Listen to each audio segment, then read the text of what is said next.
Assalamualaikum warahmatullahi wabarakatuh. Perkenalkan kami dari kelompok 10. Kami pada kali ini ingin menjelaskan materi kami terkait matematika ekonomi. Sebelumnya perkenalkan nama saya Miko Rafael Hutapea dan rekan-rekan saya. Saya Reva Noval Fadilah. Saya Muhammad Riansyah. Oke, berikut slide-nya. Yang pertama ada barisan. Barisan merupakan susunan bilangan yang dibentuk berdasarkan pola atau aturan tertentu dan tertulis secara berurutan. Setiap bilangan dalam barisan disebut suku. Contoh, 2, 4, 6, 8, 10, dan seterusnya. 3, 6, 12, 24, dan seterusnya. Dalam matematika, barisan digunakan untuk mempermudah atau memahami pola bilangan. Berikut adalah jenis-jenis dari barisan. 1. Barisan aritmatika. Barisan yang memiliki selisih tetap antar suku. Contoh, 2, 5, 8, dan 11, dan seterusnya.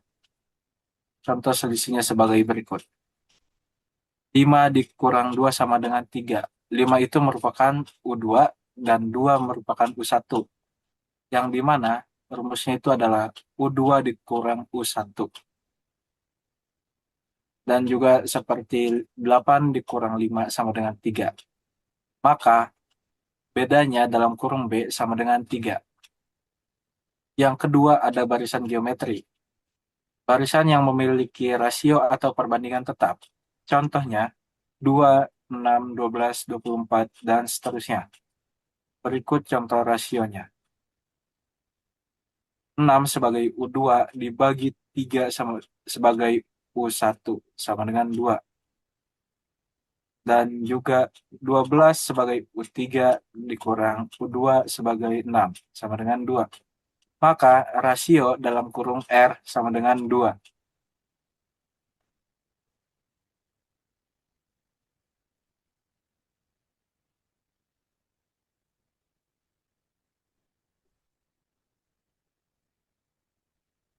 Rumus barisan aritmatika. Rumus untuk mencari suku ke N pada barisan aritmatika adalah UN sama dengan A plus dalam kurung N min 1 B. Keterangannya adalah UN sama dengan suku ke N, A sama dengan suku pertama, B sama dengan beda, N sama dengan nomor suku. Rumus ini digunakan untuk menentukan suatu suku tanpa menuliskan seluruh barisan.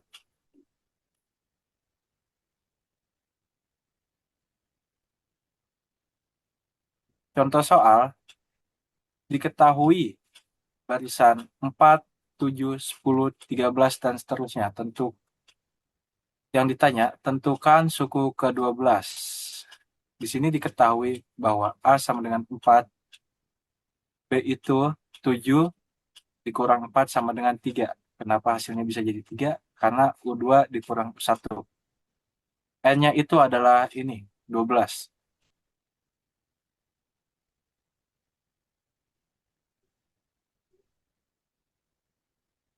Berikut penyelesaiannya. U12 sama dengan 4 tambah 12 min 1 kali 3. U12 sama dengan 4 tambah 33. U12 sama dengan 37. Jadi, suku ke-12 adalah 37. Berikut adalah rumus barisan geometri. Rumus untuk mencari suku ke N pada barisan geometri adalah UN sama dengan A R kali N min 1. Keterangannya, UN sama dengan suku ke N, A sama dengan suku pertama, rasio R sama dengan rasio, N sama dengan nomor suku. Barisan geometri biasanya mengalami pertambahan atau penurunan yang lebih cepat dibandingkan aritmatika. Contoh soal, diketahui barisan 2, 4, 8, 16, dan seterusnya. Tentukan suku ketujuh. Di sini diketahui A sama dengan 2, R sama dengan 2, dan N sama dengan 7. Penyelesaiannya, U7 sama dengan 2 dalam kurung 2 kali 7 min 1. U7 sama dengan 2 kali 64. U7 sama dengan 128. Jadi suku ketujuh adalah 128. Berikutnya ada penerapan barisan. Barisan dapat diterapkan dalam kehidupan sehari-hari, seperti perhitungan tabungan dan bunga bank, pertumbuhan penduduk, susunan kursi bertingkat, pola bilangan dalam teknologi, perhitungan keuangan usaha. Dengan mempelajari barisan, kita dapat memahami pola dan membuat perhitungan dengan lebih cepat dan tepat. Jadi kesimpulannya adalah, barisan adalah susunan bilangan yang memiliki pola tertentu. Yang kedua, barisan aritmatika mempunyai beda tetap. Yang ketiga, barisan geometri mempunyai rasio tetap. Yang keempat, rumus barisan digunakan untuk menentukan suku ke N secara cepat. Yang terakhir, barisan dapat digunakan dalam kehidupan sehari-hari dan ilmu pengetahuan. Selanjutnya, Ya, berikut adalah deret. Deret adalah materi ini menambah pengertian deret dan jenis-jenis deret, rumus serta penerapan dalam bidang ekonomi. Dan materi deret ada memiliki beberapa jenis, yaitu deret aritmatika, geometri, dan penerapan ekonomi. Dan selanjutnya,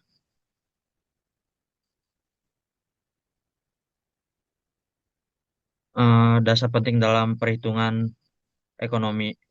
Deret adalah penjumlahan dari suku-suku suatu barisan dalam ekonomi deret. Deret digunakan untuk sebagai menghitung bunga, tabungan, investasi, dan cicilan. Selanjutnya, matematika dan geometri memiliki dua jenis, yaitu deret aritmatika dan deret geometri. Deret aritmatika memiliki selisih tetap, sedangkan deret geometri memiliki perbandingan atau rasio tetap. Selanjutnya, dan ini ada deret dengan selisih tetap. Dengan contohnya yaitu adalah 2 ditambah 4, ditambah 6, tambah 8, dan tambah 10. Dan menggunakan rumus Sn atau sama dengan N per 2, yang atau bisa disebut dengan A plus Un, dan keterangannya adalah Sn sama dengan jumlah N suku. Selanjutnya, berikut adalah penyelesaian langkah demi langkah. Langkah demi langkah. Yang diketahui adalah A sama dengan 2, atau N sama dengan 10, atau N sama dengan 5. Dan sedangkan cara penyelesaiannya adalah S5 sama dengan 5 per 2, atau 2 plus 10. Dan S5-nya adalah jadinya 30. Dan itu di bawah ada deret dengan rasio tetap.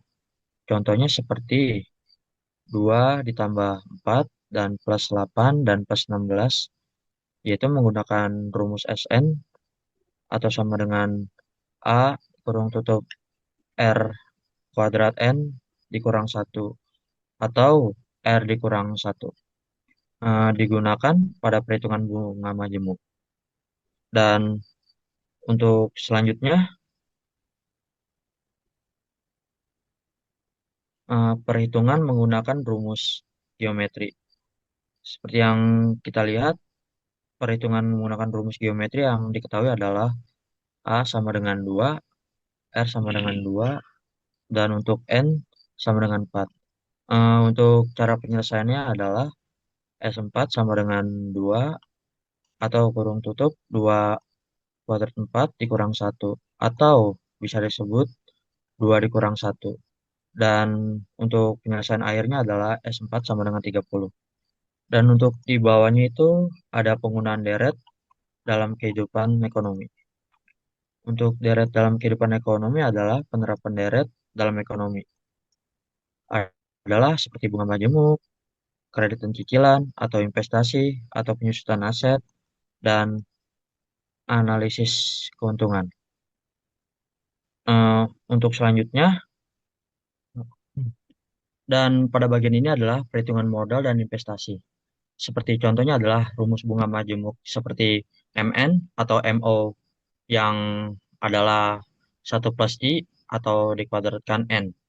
Dan yang memiliki keterangan tersebut seperti keterangannya adalah MN atau yang bisa disebut adalah modal akhir atau yang di bawahnya adalah MO atau yang bisa disebut adalah modal awal.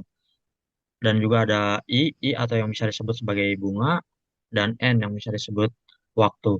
Dan di bawahnya terdapat ringkasan materi dari deret matematika ekonomi yang memiliki kesimpulan seperti deret membantu perhitungan ekonomi dan terdiri dari deret aritmatika dan geometri. Banyak digunakan dalam investasi dan keuangan. Berikutnya, silakan. Lalu selanjutnya ada fungsi nonlinier. Fungsi nonlinier, saya akan menjelaskan pengertian fungsi nonlinier, bentuk dan jenis fungsi, grafik fungsi nonlinier, penerapannya dalam ekonomi, serta contoh soal. Selanjutnya, Pengertian fungsi nonlinier. Fungsi nonlinier adalah fungsi matematika yang grafiknya tidak berbentuk garis lurus. Dalam fungsi ini, perubahan variabel bebas menyebabkan perubahan variabel terikat yang tidak tetap. Contoh umum dari pengertian fungsi nonlinier ada fungsi kuadrat, fungsi eksponen, fungsi logaritma, dan fungsi hiperbola. Dalam ekonomi, fungsi nonlinier digunakan karena fenomena ekonomi sering mengalami yang pertama kenaikan yang tidak tetap, pertumbuhan cepat, penurunan bertahap, atau perubahan yang semakin besar. Selanjutnya, bentuk umum fungsi nonlinier ada 3. Yang pertama ada fungsi kuadrat, yaitu Y sama dengan AX kuadrat ditambah BX ditambah C.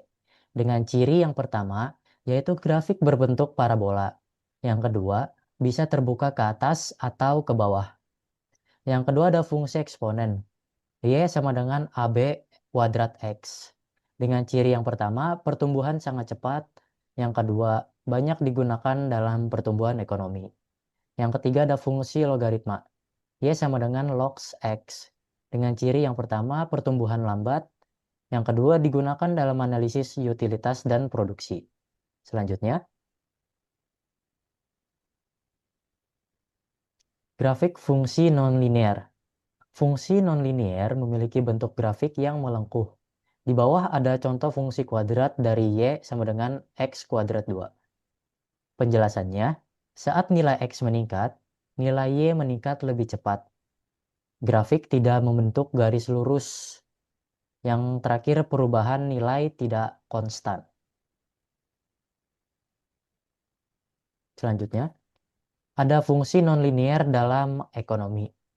Dalam ekonomi, fungsi nonlinier digunakan untuk menjelaskan yang pertama hubungan biaya produksi, yang kedua keuntungan, yang ketiga permintaan dan penawaran, yang keempat pertumbuhan pendapatan, dan yang terakhir serta perilaku konsumen.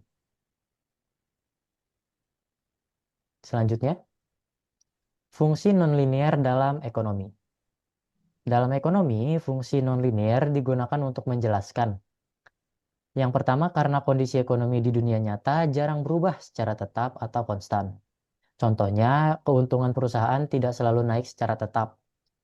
Biaya produksi bisa meningkat lebih cepat saat produksi terlalu banyak. Lalu yang terakhir, permintaan dapat berubah drastis ketika harga berubah sedikit. Selanjutnya,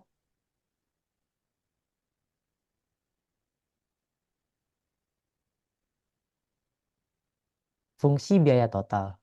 Fungsi biaya total atau total cost ada contohnya yaitu TC sama dengan Q kuadrat ditambah 5K ditambah 100. Keterangannya yaitu TC sama dengan total cost, Q sama dengan jumlah produksi, 100 sama dengan biaya tetap. Penjelasannya, saat produksi meningkat, biaya meningkat semakin besar. Hal ini menunjukkan adanya biaya tambahan produksi. Dalam praktik ekonomi, semakin banyak produksi, maka biaya bisa meningkat lebih cepat. Selanjutnya, Fungsi penerimaan total. Fungsi penerimaan total atau total revenue memiliki rumus TR sama dengan P kali Q.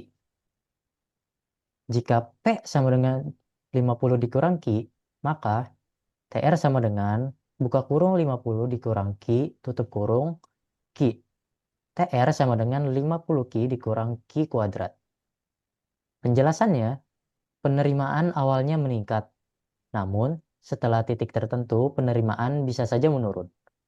Hal ini terjadi karena harga turun ketika jumlah barang yang terlalu banyak. Selanjutnya, fungsi keuntungan. Fungsi keuntungan atau profit memiliki rumus Pi sama dengan TR dikurang TC. Contoh, TR sama dengan 50 Q dikurang Q kuadrat.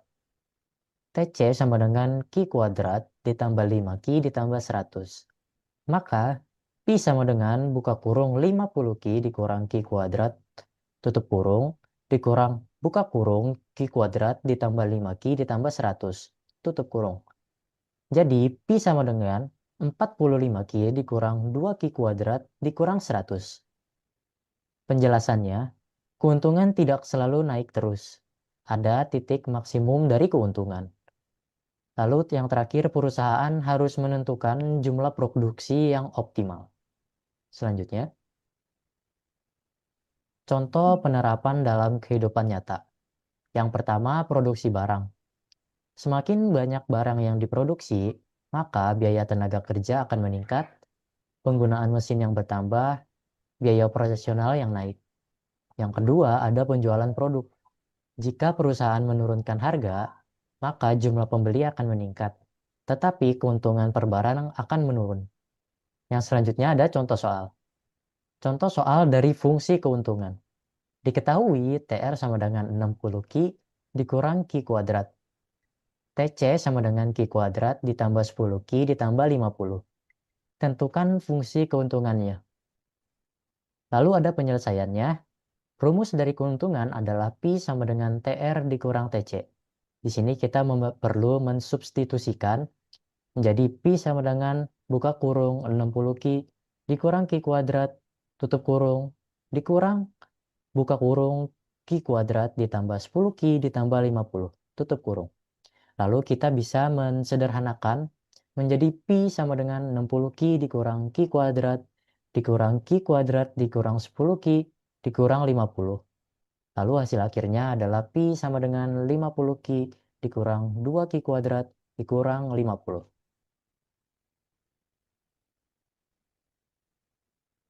Sekian dari kelompok 10. Terima kasih banyak.